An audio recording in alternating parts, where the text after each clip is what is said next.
નમસ્કાર મિત્રો, હું છું ગૌરાંગ વાસિયા। છેલ્લા 10 વર્ષથી હું બારડોલી ખાતે ટીસીટી વ્યસન મુક્તિ કેન્દ્ર ચલાવી રહ્યો છું। 10 વર્ષના અનુભવ અને સફળતા સાથે હું એક ટૂંક સમયમાં નવી શાખાની શરૂઆત કરવા અમે જઈ રહ્યા છે કે જેમાં કુદરતી વાતાવરણની વચ્ચે અત્યંત આધુનિક સુવિધાઓ તેમજ અત્યંત આધુનિક પદ્ધતિ સાથે વ્યસન મુક્તિની સારવાર અમારા આવનાર દરેક પેશન્ટને મળી શકશે।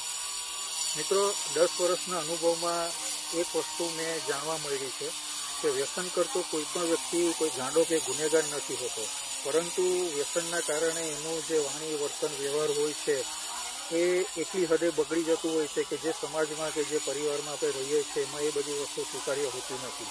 તો માત્ર આવા વ્યક્તિને યોગ્ય સારવારની જરૂર છે, ના કે સજાની।